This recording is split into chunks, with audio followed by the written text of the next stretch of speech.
On peut se permettre de le traiter en ambulatoire. Alors le traitement Princeps, c'est le traitement antibactérien parce qu'ils arrivent en tête de liste et il est basé, lorsque les signes de gravité sont présents, sur les collyres fortifiés. Donc c'est le classique TGV, Tika, Janta et vancomycine. Pour pouvoir faire des prélèvements, pour éventuellement trouver un germe, mais souvent on n'en trouve pas. Et parfois quand on en trouve, on ne sait pas pourquoi l'ulcère continue à évoluer, même quand on donne une antibiothérapie orientée. Et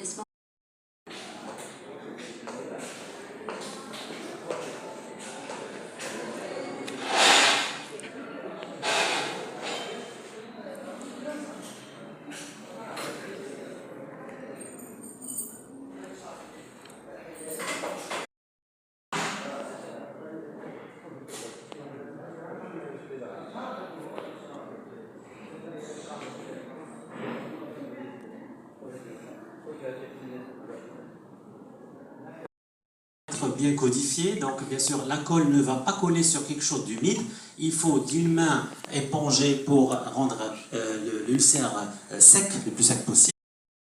L'accord du FDA dans la prévention et le traitement des perforations cornéennes d'origine neurotrophique, apparemment ça donne de bons résultats, ça vient de sortir cette année-là. Et le futur, je crois que c'est du futur proche, c'est de la bio-impression 3D des cornées, on espère et de créer un problème ailleurs. C'est pour ça que je préfère ne pas être agressif sur quand même la cornée.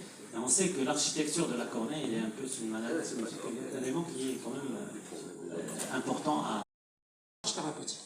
Et donc ça va permettre de mieux comprendre l'OCT, il va permettre de mieux comprendre la nature des agents pathogènes, ainsi que d'accélérer la sélection des traitements appropriés.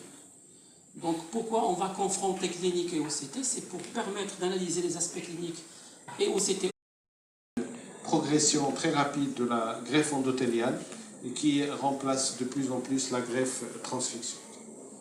Alors c'est une complication grave, dramatique, parce que le patient, pour lui, va être opéré le lendemain, tout va être très bien, il va... Après connaissance sur la législation marocaine à ce sujet, 90% déclarent ne pas connaître la législation. Existence de protocoles clairs concernant le don de cornée dans la structure. Plus que la moitié ne savent pas s'il existe un protocole clair. Mais actuellement, le consensus selon l'étude Eagles, c'est le sujet âgé presbyte avec une pression intraoculaire élevée et ou avec une neuropathie optique glaucomateuse, c'est la chirurgie du cristallin, d'où l'intérêt vraiment de l'imagerie du segment antérieur, en l'occurrence l'UBM, qui nous permet de voir